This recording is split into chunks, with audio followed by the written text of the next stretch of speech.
இன்று நாம் holding company accounts பார்க்க இருக்கிறோம். அனைத்து மாணவர்களுக்கும் எளிய முறையில் ஹோல்டிங் கம்பெனி அக்கவுண்ட்ஸு சொல்லிக் கொடுக்க வேண்டும் என்ற ஆர்வத்தில் இந்த வீடியோவை வெளியிடுகிறேன். முதலாவதாக ஹோல்டிங் கம்பெனி என்பதன் விளக்கம். What is a holding company? A company which holds majority of the share capital of another company is called holding company. பொதுவாக எந்த ஒரு நிறுமம் மற்ற நிறுமத்தினுடைய செலுத்தப்பட்ட பங்கு முதலில் 51% மேற்பட்ட பங்குகளை வாங்கி இருக்கிறதோ அந்த நிறுமத்திற்கு பிடிப்பு நிறுமம் அல்லது ஹோல்டிங் கம்பெனி என பெயர். எதற்காக சொல்கிறோம் என்றால் 100% பங்குகளை கொண்ட ஒரு நிறுமத்தில் இருந்து எந்த ஒரு கம்பெனி 51% பங்குகளை வாங்கியிருக்கிறார்களோ அந்த கம்பெனி மட்டும்தான் அந்த பங்குகளை விற்ற கம்பெனியின் மீது முழுமையாக ஆதிக்கம் செலுத்த முடியும். எனவே தான் எந்த கம்பெனி மற்றொரு கம்பெனியிலிருந்து 51% பங்குகளை வாங்கியிருக்கிறதோ அந்த கம்பெனியின் பெயர் ஹோல்டிங் கம்பெனி. எந்த நிறுமம் தன்னுடைய பங்குகளை இன்னொரு நிறுமத்திற்கு 51% மேற்பட்ட பங்குகளை விற்பனை செய்திருக்கிறதோ அந்த நிறுமத்திற்கு சப்சிடரி கம்பெனி என பெயர். துணை நிறுமம் என்பார்கள். Subsidiary company is a company which sold more than 51% of its paid up share capital. ஆக இப்பொழுது ஹோல்டிங் கம்பெனி சப்சிடரி கம்பெனி என்ற இரண்டு நிறுமங்களினுடைய அர்த்தத்தை தெரிந்து கொண்டோம். சுருக்கமாக சொல்வதென்றால் ஏ லிமிடெட் பி லிமிடெட்னு இரண்டு நிறுமங்கள் இருக்கின்றன. பி லிமிடெடில் உள்ள கம்பெனியில் இருக்கக்கூடிய ஷேர் கேபிட்டல் 100 என்று வைத்து கொண்டால் அந்த 100 பங்குகளிலிருந்து ஏ லிமிடெட் 51 பங்குகளை வாங்கிவிட்டால் ஏ நிறுமத்தினுடைய பெயர் ஹோல்டிங் கம்பெனி, பி நிறுமத்தினுடைய பெயர் சப்சிடரி கம்பெனி. சப்சிடரி கம்பெனி எந்த ஒரு செயலையும் ஹோல்டிங் கம்பெனியை கேட்காம செய்ய முடியாது. ஏனென்றால் மெஜாரிட்டி ஆஃப் தி ஷேர்ஸ் ஏ லிமிட்டடில் தான் இருக்குது. அப்போ ஏ லிமிடெட் என்னென்ன சொல்கிறாங்களோ அதை எல்லாத்தையும் பி லிமிடெட் அப்படியே கேட்டாகணும். ஆகவே தான் மெஜாரிட்டி ஆஃப் தி ஷேர்ஸ் அப்படிங்கிற அந்த வார்த்தையை சொல்கிறோம். 50%த்திற்கு மேல் அல்லது மினிமம் 51% பங்குகளை நாம் வாங்கிவிட்டால் முழு கண்ட்ரோல், முழு அதிகாரம் நமக்கு வந்துவிடுகிறது. எனவே அந்த பங்குகளை வாங்கிய கம்பெனிக்கு பெயர் ஹோல்டிங் கம்பெனி என்றும் பங்குகளை விற்ற கம்பெனியின் பெயர் சப்சிடரி கம்பெனி என்றும் சொல்லுகிறோம். அடுத்து எதற்காக இந்த மாதிரி ஹோல்டிங் கம்பெனின்னு ஒரு கான்செப்ட் வருது, இதனுடைய நோக்கம் என்ன அப்படின்னு எடுத்துக்கிட்டோம் அப்படின்னா, மார்க்கெட்டில் இருக்கக்கூடிய அந்த காம்படிஷன், டு எலிமினேட் காம்படிஷன், எல்லா காம்படிஷன்ஸையும் அவாய்ட் பண்ணிடலாம். காம்படிஷன்ஸ் அவாய்ட் பண்ணும்போது என்ன ஆகும் அப்படின்னா மொத்த லாபமும் இந்த பர்டிகுலர் ஹோல்டிங் கம்பெனிக்கு மட்டுமே வந்து சேரும். யாருக்காகவும் நம்ம பயந்து விலையை குறைக்க வேண்டியதில்லை, மார்க்கெட்டில் நம்ம டவுன் ஆகிருவோமோன்னு கவலைப்பட வேண்டியதில்லை. ஒரு 4-5 கம்பெனி இந்த மாதிரி ஒன்றா சேர்ந்து ஒரே கம்பெனியாக மாறிடுச்சு அப்படின்னா காம்படிஷனே இருக்காது. நம்ம வைக்கிறது தான் ப்ரைஸ், நம்ம ஃபிக்ஸ் பண்ணுறது தான் ப்ராஃபிட்ஸ். ஸோ அது ஒரு அட்வான்டேஜ். அடுத்து எதுக்காக அப்படின்னா to gain advantages of large scale production. 10 product sales பண்ணி நமக்கு வர்ற லாபத்தை விட 1000 ப்ராடக்ட் சேல்ஸ் பண்ணுறோம் அப்படின்னா அதில் வர்ற லாபம் நமக்கு அதிகமாக இருக்கும். அந்த மாதிரி லார்ஜ் ஸ்கேல் ப்ரொடக்ஷனில் என்னென்ன அட்வான்டேஜஸ் இருக்கோ அதை பூரா ரிசீவ் பண்ணணும் அப்படின்னா இந்த ஹோல்டிங் கம்பெனிங்கிற கான்செப்ட்டு கண்டிப்பாக நமக்கு தேவை. அடுத்ததாக இப்போ நம்ம என்ன செய்ய போகிறோம் அப்படின்னா ஹோல்டிங் கம்பெனி அக்கௌண்ட்ஸு ப்ரிப்பேர் பண்ணுறதுக்கு நம்ம என்னென்ன வழிமுறைகள் உண்டு, what are the procedures to be followed before preparing a consolidation balance sheet. அதில் ப்ரொசீஜர்னு பார்த்திங்கன்னா ரொம்ப எளிமையான ப்ரொசீஜர்ஸ். முதல்ல என்ன செய்யணும் அப்படின்னா ஹோல்டிங் கம்பெனியினுடைய பங்குகள் என்ன, அதனுடைய ஷேர் என்னங்கிறத முடிவு பண்ணணும். இதை எப்படி முடிவு பண்ணுறது அப்படின்னா ஹோல்டிங் கம்பெனி யார், சப்சிடரி கம்பெனி யார், இதை முடிவு பண்ணிவிட்டு ஹோல்டிங் கம்பெனி சப்சிடரி கம்பெனியிலேருந்து எத்தனை ஷேர்ஸ் வாங்கியிருக்காங்க அப்படிங்கிறத பார்க்கணும். ஃபார் எக்ஸாம்பிள் சப்சிடரி கம்பெனியில் 100 ஷேர் இருக்குது. ஹோல்டிங் கம்பெனி 60 ஷேரை வாங்குறாங்கன்னா ஹோல்டிங் கம்பெனியினுடைய ஷேர் என்ன அப்படின்னா 60/100. அதைத்தான் இங்கே ஒரு ஃபார்முலாவாக கொடுத்துருக்கேன். Number of shares purchased divided by total number of shares in subsidiary company. Number of shares பர்ச்சேஸ்னால் நான் இப்போ சொன்ன எடுத்துக்காட்டில் 60 ஷேரை பர்ச்சேஸ் பண்ணியிருக்காங்க. 60 டிவைடட் பை சப்சிடரி கம்பெனியில் உள்ள மொத்த ஷேர்ஸோட நம்பர்ஸ் வந்து 100ன்னு சொன்னேன். ஸோ 60/100. அதே மாதிரி அடுத்து என்ன செய்யணும் அப்படின்னா சப்சிடரி கம்பெனியினுடைய ஷேர் எவ்வளோங்கிறத கால்குலேட் பண்ணணும். எப்படி நம்ம ஹோல்டிங் கம்பெனி ஷேர் கால்குலேட் பண்ணணுமோ அதே மாதிரி சப்சிடரி கம்பெனியினுடைய ஷேர் கால்குலேட் பண்ணணும். அதுக்கு ஒரு ஃபார்முலா கொடுத்துருக்கேன். Total shares of subsidiary minus number of shares purchased by holding company divided by total number of shares in subsidiary company. இது ஒரு ஃபார்முலா. நான் என்ன சொன்னேன் அப்படின்னா முதல்ல 100 ஷேர் வச்சுருந்தாங்க, நம்ம 60 ஷேர் வாங்கிட்டோன்னு சொன்னேன். அப்போ 60 ஷேர் வாங்கினது போக மீதி 40 ஷேர் யார் கையில் இருக்கும்னா சப்சிடரி கம்பெனியில் இருக்கும். அப்போ சப்சிடரி கம்பெனி ஷேருங்கிறது என்ன அப்படின்னா 40 டிவைடட் பை மொத்த ஷேர் 100. அப்போ ஹோல்டிங் கம்பெனிக்கு 60/100, சப்சிடரி கம்பெனிக்கு 40/100. இது எதுக்காக இது கண்டுபிடிக்கணும் அப்படின்னா இதை வச்சு தான் பின்னாடி வரக்கூடிய கேபிட்டல் ப்ராஃபிட், ரெவன்யூ ப்ராஃபிட் மற்ற எல்லாத்தையுமே இந்த ரேஷியோவில் தான் ஷேர் பண்ண போகிறோம். ஸோ ஹோல்டிங் கம்பெனி ஷேர் எவ்வளவு, சப்சிடரி கம்பெனி ஷேர் எவ்வளவுன்னு தெரியணும் அப்படின்னா இந்த ரேஷியோ கண்டுபிடிச்சா தான் கண்டுபிடிக்க முடியும். ஸோ நான் சொன்ன எக்ஸாம்பிளில் holding company share 60/100, subsidiary company share வந்து 40/100. இப்போ உங்களுக்கு புரிஞ்சிருக்கணும்னு நினைக்கிறேன். இந்த கால்குலேஷன் எதுக்காகனா அடுத்து வரக்கூடிய கேபிட்டல் ப்ராஃபிட், ரெவன்யூ ப்ராஃபிட் இந்த ரெண்டையும் பிரித்து கொடுக்கணும். ஹோல்டிங் கம்பெனிக்கு எவ்வளவு, சப்சிடரி கம்பெனிக்கு எவ்வளோன்னு பிரிக்கணும்.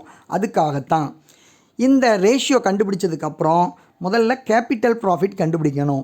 கேபிட்டல் ப்ராஃபிட்னா என்ன அப்படின்னா நம்ம என்னைக்கு சப்சிடரி கம்பெனியில் போய் ஷேர்ஸ் வாங்குகிறோமோ வாங்கின டேட்டுக்கு முன்னாடி இருக்கக்கூடிய ப்ராஃபிட் எல்லாமே capital profit. All the profit, all the reserve of subsidiary company before the date of purchase of shares.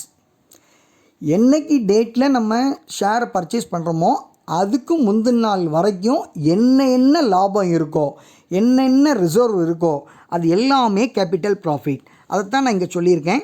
All profit and reserves of the company before the date of purchase. So நம்ம கணக்கில் முதல்ல பார்க்க வேண்டியது எத்தனை number of shares வாங்கினாங்கன்னு பார்க்கணும். ரெண்டாவது பார்க்க வேண்டியது என்னைக்கு டேட்டில் வாங்கினாங்கன்னு பார்க்கணும். இந்த ரெண்டை வச்சு தான் நம்ம கணக்கே செய்ய முடியும். ஸோ டேட் ஆஃப் பர்ச்சேஸ் ரொம்ப ரொம்ப முக்கியம்.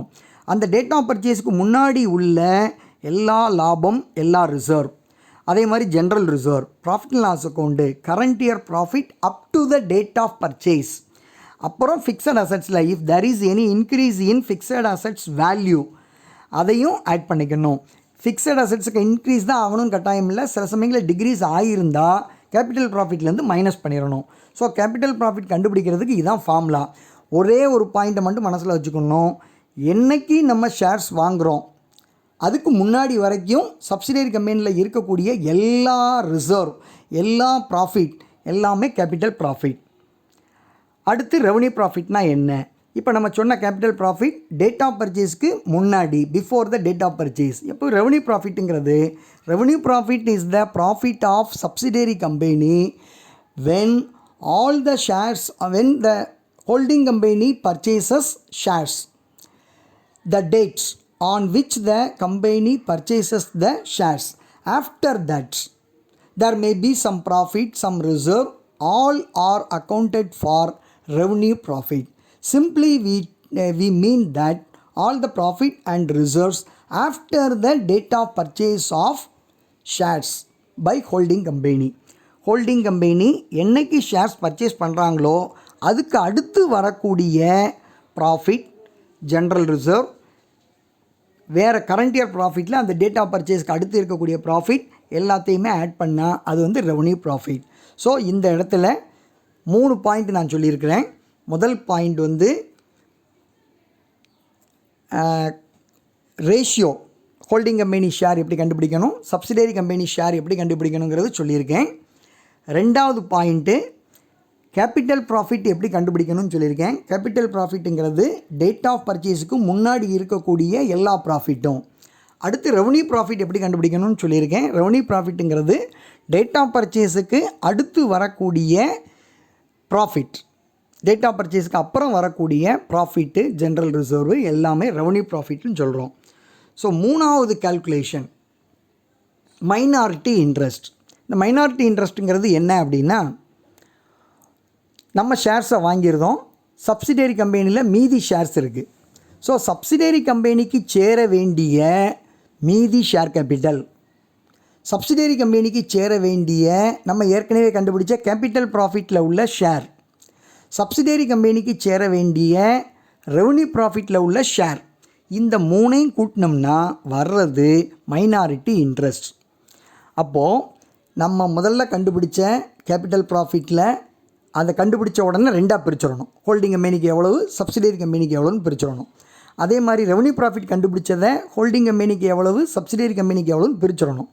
இந்த பிரித்ததில் உள்ள சப்சிடரின்னு இருக்கக்கூடிய ரெண்டு அமௌண்ட்டு, கேபிட்டல் ப்ராஃபிட்டில் உள்ள சப்சிடரி ஷேர், ரெவன்யூ ப்ராஃபிட்டில் உள்ள சப்சிடரி ஷேர், அப்புறம் சப்சிடரி கம்பெனியில் இருக்கக்கூடிய மீதி உள்ள share capital, paid-up share capital, மூணையும் கூட்டினோம்னா மைனாரிட்டி இன்ட்ரெஸ்ட். இந்த மைனாரிட்டி இன்ட்ரெஸ்ட்டு எப்போதுமே கன்சாலிடேட்டட் பேலன்ஸ் ஷீட்டில் லயபிலிட்டி சைடில் வரும். அடுத்து முக்கியமானது, இப்போது நம்ம தான் ஒரு கம்பெனி, ஹோல்டிங் கம்பெனி, நம்ம ஒரு கம்பெனியில் போய் 60 ஷேர்ஸ் வாங்கியிருக்கிறோம். இந்த 60 ஷேர் வாங்குறதுக்கு நம்ம கொஞ்சம் ரூபா கொடுத்து தான் வாங்கணும். இந்த ரூபா கொடுத்ததுக்கு பேர் இன்வெஸ்ட்மெண்ட். நம்ம அந்த கம்பெனியில் போய் இன்வெஸ்ட் பண்ணதான் அர்த்தம். அந்த கம்பெனியில் என்ன எழுதுவாங்கன்னா, பேலன்ஸ் ஷீட்டில் அசட் சைடில் இன்வெஸ்ட்மெண்ட்ஸ் அப்படின்னு போட்டு ஏ லிமிடெட் 60 ஷேர் வாங்கியிருக்கிறாங்க, எவ்வளோ ரூபா கொடுத்து வாங்கியிருக்கோமோ அந்த ரூபாய் எழுதி இன்வெஸ்ட்மெண்ட்டுங்கிற பேரில் அசட் சைடில் காமிச்சிருப்பாங்க. இப்போ நம்ம என்ன செய்யணும் அப்படின்னா, இந்த ஷேர் வாங்கினதுனால உண்மையிலேயே நமக்கு லாபமாக நட்டமானு கண்டுபிடிக்கிறது தான் இந்த 4வது step, calculation of capital reserve or goodwill. இது எதுக்காக அப்படின்னா, நம்ம வாங்கும்போது ஷேரோட வேல்யூ கண்டிப்பாக கூடையும் கொடுத்து வாங்கியிருப்போம், குறையாகவும் கொடுத்து வாங்கியிருப்போம். ஒரு ஷேரோட வேல்யூ 10 ரூபான்னு வைங்க, 60 ஷேர், 60 × 10 600 இது 600 ரூபா தான் கரெக்டாக கொடுப்போன்னு இல்லை, 500 ரூபாயும் கொடுத்துருப்போம், 1000 ரூபாயும் கொடுத்துருப்போம், கூடவும் கொடுத்துருக்கலாம், குறையாகவும் கொடுத்துருக்கலாம். ஸோ இந்த கேபிட்டல் ரிசர்வாக குட்வில்லான்னு கண்டுபிடிக்கிறதுக்கு அதுக்கு ஒரு ஃபார்முலா கொடுத்துருக்குறேன். என்ன ஃபார்முலா அப்படின்னா, actual amount paid for shares purchased. நம்ம சொன்னோம் பார்த்தீங்களா, 60 ஷேருக்கு 500 ரூபாயும் கொடுத்துருக்கலாம், 1000 ரூபாயும் கொடுத்துருக்கலாம். என்ன அமௌண்ட் கொடுத்து வாங்கியிருக்கிறோம், இந்த அமௌண்ட் எங்கே இருக்கும் அப்படின்னா, அந்த இன்வெஸ்ட்மெண்ட்ஸுங்கிற இடத்துல இருக்கும். பேலன்ஸ் ஷீட்டில் அசட் சைடில் இன்வெஸ்ட்மெண்ட்ஸுங்கிற இடத்துல இருக்கும். அந்த அமௌண்ட்டை எடுத்து எழுதிடணும். Less face value of shares purchased. Face வேல்யூங்கிறது பேலன்ஸ் ஷீட்டில் லயபிலிட்டி சைடில் அந்த சப்சிடரி கம்பெனியினுடைய ஒரு ஷேரோட வேல்யூ என்ன, ஒரிஜினல் வேல்யூ என்னங்கிறது கொடுத்துருப்பான், ஃபேஸ் வேல்யூ. ஸோ 60 ஷேர் வாங்கியிருக்கோம்னா 60 × 10 ரூபான்னா 60 × 10 600 ரூபா தான் original value. Capital profit of holding company. இந்த ஷேர் வாங்கினதுனால நமக்கு எவ்வளவு கேபிட்டல் ப்ராஃபிட் வந்திருக்கு அதையும் ரெண்டையும் ஆட் பண்ணி, இந்த ஆட் பண்ண அமௌண்ட்டை வெளியே எடுத்து எழுதினோம்னா, மேலே இருக்கிற ஆக்சுவல் அமௌண்ட்டில் இருந்து இப்போ நம்ம 2 அமௌண்ட்டை லெஸ் பண்ணி மீதி வர்ற அமௌண்ட்டுக்கு பேர், ப்ளஸில் அமௌண்ட் வந்ததுன்னா குட்வில்னு அர்த்தம், மைனஸில் அமௌண்ட் வந்ததுன்னா கேபிட்டல் ரிசர்வ்னு அர்த்தம். இன்னொரு எக்ஸாம்பிள் சொல்கிறேன். Actual amount paid for shares 1000 ரூபான்னு வைங்க, ஃபேஸ் வேல்யூ ஆஃப் ஷேர்ஸ் 600 ரூபான்னு வைங்க. இப்போ நமக்கு capital profit of holding company ஒரு 200 ரூபா இருக்குன்னு வைங்க. அப்போ 600 + ஒரு 200 800 ரூபா தான் ஆச்சு. அந்த 800 ரூபாயை அவுட்டரில் எடுத்து எழுதுகிறோம். ஏற்கனவே 1000 ரூபா எடுத்து வாங்கியிருக்கோம், 1000 ரூபா எடுத்து வாங்கியிருக்கோம். அந்த வாங்கினதுனால நமக்கு கிடைச்ச லாபம் 800 மட்டும்தான். ஷேர்ஸுங்கிற பேர்லையும் கேபிட்டல் ப்ராஃபிட்டுங்கிற பேர்லையும் 800 ரூபா தான் நமக்கு வந்திருக்கு. அப்போ நம்ம என்ன செஞ்சுருக்கோம், 200 ரூபா நம்ம அதிகமாக கொடுத்து வாங்கியிருக்கோம். அப்போ அதிகமாக கொடுத்து வாங்கியிருக்கோம்னா நமக்கு நட்டம்னு அர்த்தம். நட்டம்னு சொல்லாமல் அதை குட்வில்னு சொல்லணும். இது மாறி இருந்தால் கேபிட்டல் ரிசர்வ் அல்லது ப்ராஃபிட்னு அர்த்தம். ஸோ இது ரொம்ப ரொம்ப முக்கியமான ஒரு கால்குலேஷன். திரும்ப ஒரு நேரம் சொல்லியிருந்தேன். ஆக்சுவல் அமௌண்ட் பெய்டு எங்கே இருக்கும் அப்படின்னா, பேலன்ஸ் ஷீட்டில் அசட் சைடில் இன்வெஸ்ட்மெண்ட்ஸுங்கிற பேரில் இருக்கும். ஃபேஸ் வேல்யூ பேலன்ஸ் ஷீட்டில் லயபிலிட்டி சைடில் சப்சிடரி கம்பெனி பக்கத்தில் ஒரிஜினல் வேல்யூ எவ்வளோன்னு போட்டிருப்பாங்க. கேபிட்டல் ப்ராஃபிட் ஆஃப் ஹோல்டிங் கம்பெனிங்கிறது நம்ம கண்டுபிடிச்ச கேபிட்டல் ப்ராஃபிட். ஸோ கழித்து எழுதும்போது ப்ளஸில் வந்ததுன்னா குட்வில்னு எழுதணும், மைனஸில் வந்ததுன்னா கேபிட்டல் ரிசர்வ்னு எழுதணும். இந்த குட்வில்ங்கிறது கன்சாலிடேட்டட் பேலன்ஸ் ஷீட்டில் அசட் சைடில் எழுத போகிறோம். கேபிட்டல் ரிசர்வாக இருந்ததுன்னா கன்சாலிடேட்டட் பேலன்ஸ் ஷீட்டில் லைபிலிட்டி சைடில் எழுத போகிறோம். அடுத்து இப்போ கணக்கில் ஏதாவது அட்ஜஸ்ட்மெண்ட்ஸ் கொடுத்துருக்காங்க அப்படின்னா அந்த அட்ஜஸ்ட்மெண்ட்ஸ் வந்து ரெண்டு இடத்துல வருங்கிறது நம்ம எல்லாருக்குமே தெரியும். ஒவ்வொரு அட்ஜஸ்ட்மெண்ட்டும் ரெண்டு இடத்துல வரும். அது எந்தெந்த இடத்துல வரும் அப்படிங்கிறத சிம்பிளாக ஒரு டேபிள் மாதிரி போட்டு காமிச்சிருக்கேன், அதை கொஞ்சம் பார்த்துக்கோங்க. Stock reserve on unsold stock. Unsold ஸ்டாக்னால் விற்காமல் இருக்கக்கூடிய குட்ஸ். இந்த விற்காமல் இருக்கிற குட்ஸ் வந்து சப்சிடரி கம்பெனியில் இருந்திருக்கும். அதை யார் அனுப்பியிருப்பானா ஹோல்டிங் கம்பெனி தான் அனுப்பியிருப்போம். அனுப்பும்போது நம்ம லாபத்தில் அனுப்பியிருப்போம். இப்போ 2 கம்பெனியும் ஒன்றா சேர்ந்துருச்சு, லாபத்தை நம்ம எலிமினேட் பண்ணணும். அப்படி எலிமினேட் பண்ணுறதுக்காக கண்டுபிடிச்சி அந்த லாபம் எவ்வளோங்கிறத கண்டுபிடிச்ச அமௌண்ட்டை கன்சாலிடேட்டட் பேலன்ஸ் ஷீட்டில் லயபிலிட்டி சைடில் less from profit and loss account, அப்புறம் பேலன்ஸ் ஷீட்டில் அசட் சைடில் லெஸ் ஃப்ரம் ஸ்டாக்கில் அந்த ப்ராஃபிட் அமௌண்ட்டை எலிமினேட் பண்ணுறோம். இங்கே ப்ராஃபிட்டில் அந்த ஏற்கனவே ப்ராஃபிட்னு ஆட் பண்ணி வச்சுருப்போம், அதை இப்போ எலிமினேட் பண்ணுறோம். ஸோ 2 பக்கமே லெஸ் பண்ணணும்.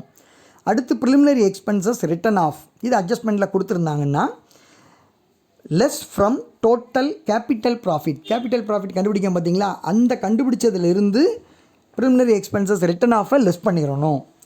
அல்லது இன்னொரு இடத்துல எங்கே வரும் அப்படின்னா பேலன்ஸ் ஷீட்டில் அசட் சைடில் ஏற்கனவே ப்ரிலிமினரி எக்ஸ்பென்சஸ்னு இருக்கும். அந்த இருந்ததை இப்போ நம்ம என்ன செஞ்சுக்கலாம், மைனஸ் பண்ணி காமிச்சிக்கலாம். ஃபுல்லாக ரிட்டன் ஆஃப் பண்ணிட்டோம்னா இனிமேல் பேலன்ஸ் ஷீட்டில் ப்ரிலிமினரி எக்ஸ்பென்சஸ் வராது. So preliminary expenses written off இருந்ததுன்னா ஒன்று லைபிலிட்டி சைடில் கேபிட்டல் ப்ராஃபிட் நம்ம கண்டுபிடிக்கும் போது அந்த கேபிட்டல் ப்ராஃபிட்லேருந்து லெஸ் பண்ணிடணும். ப்ரிலிமினரி எக்ஸ்பென்சஸ் ரிட்டன் ஆஃப் எவ்வளவோ லெஸ் பண்ணிடணும். இன்னொரு இடம் பேலன்ஸ் ஷீட்டில் அசட் சைடில் ப்ரிலிமினரி எக்ஸ்பென்சஸ் ஏற்கனவே இருந்து கொஞ்சமாக ரிட்டன் ஆஃப் பண்ணியிருந்தோம்னா அதுலேருந்து கழிச்சு காமிக்கணும். ஃபுல்லாகவே ரிட்டன் ஆஃப் பண்ணிட்டோம்னா இனிமேல் பேலன்ஸ் ஷீட்டில் அது வராது, ப்ரிலிமினரி எக்ஸ்பென்சஸ் வராது. அப்புறம் mutual applications or inter adjustments. இது எப்படின்னா டெட்டார்ஸு கிரெடிட்டார்ஸு. இவன் இதுக்கு முன்னாடி டெட்டாராக இருந்திருப்பான், அந்த கம்பெனியில் பணம் கொடுத்துருப்பான், அவன் அப்போ கிரெடிட்டாரு. அப்படி கிரெடிட்டார் அவங்க 2 பேருக்கு இடையில் மியூச்சுவலாக ஏதாவது அட்ஜஸ்ட்மெண்ட் பண்ண வேண்டியது இருந்தால் எது கம்மியான அமௌண்ட்டோ அந்த அமௌண்ட்டை கிரெடிட்டார்ஸ்லேயும் லெஸ் பண்ணணும், டெட்டார்ஸ்லேயும் லெஸ் பண்ணணும். ஃபார் எக்ஸாம்பிள் கிரெடிட்டார்ஸ் அமௌண்ட்டு 10,000 இருக்குது, டெட்டார்ஸ் அமௌண்ட்டு 5,000 ரூபாய் இருக்குது. மியூச்சுவலாக அட்ஜஸ்ட் பண்ணுங்கன்னு சொல்கிறான். அப்போது கம்மியான அமௌண்ட்டு 5,000. கிரெடிட்டார்ஸ்லேருந்து 10,000லேருந்து 5,000 கழித்து மீதி 5,000 காமிச்சிடணும். அங்கே டெட்டார்ஸில் எதுவுமே காட்டக்கூடாது. 5,000 மைனஸ் 5,000 அங்கே 0 ஆயிரும்.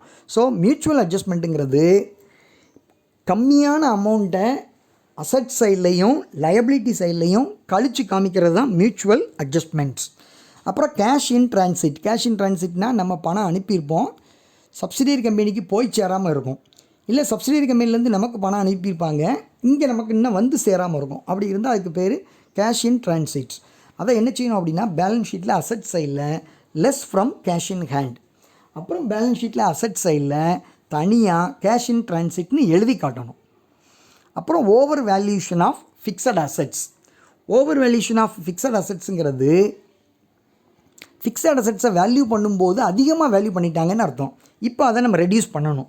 ரெடியூஸ் பண்ணுறதுக்கு முதல் இடம் கேபிட்டல் ப்ராஃபிட் நம்ம கண்டுபிடிக்கிறோம் பார்த்தீங்களா, அங்கே இருந்து இந்த அதிகமாக வேல்யூ பண்ண அமௌண்ட் எவ்வளவோ அதை கழிச்சிடணும். Less from total capital profits. இன்னொரு இடம் பேலன்ஸ் ஷீட்டில் அசட் சைடில் லெஸ் ஃப்ரம் பர்டிகுலர் அசட். அந்த அசட் என்னவோ அந்த அசட்டில் எவ்வளோ அதிகமாக எழுதியிருக்காங்களோ அதை கழிச்சு காமிச்சிடணும். ஸோ இது ரொம்ப முக்கியமான ஒரு adjustment. Over valuation of fixed assets. Over value பண்ண அமௌண்ட் எவ்வளோன்னு பார்க்கணும். அந்த வேல்யூ பண்ண அமௌண்ட்டை கேபிட்டல் ப்ராஃபிட் கண்டுபிடிக்க பார்த்தீங்களா, அங்கே இருந்து கழிக்கணும், ரொம்ப முக்கியம். அப்புறம் under valuation of fixed assets. இப்போ நம்ம சொன்ன ஓவர் வேல்யூஷனுக்கு அப்படியே ஜஸ்ட் ஆப்போசிட். அப்போ என்ன செய்கிறோம் அப்படின்னா டோட்டல் கேபிட்டல் ப்ராஃபிட் கண்டுபிடிக்கிறோம் பார்த்தீங்களா, அந்த கண்டுபிடிக்கும் போது இந்த கேபிட்டல் ப்ராஃபிட் எவ்வளவு அதிகமாக ஃபிக்ஸட் அசட்ஸில் அதிகமாக குறைச்சி எவ்வளோ வேல்யூ பண்ணியிருக்காங்களோ அண்டர் வேல்யூஷன், அந்த அமௌண்ட்டை கேபிட்டல் ப்ராஃபிட்டோடு ஆட் பண்ணிடணும்.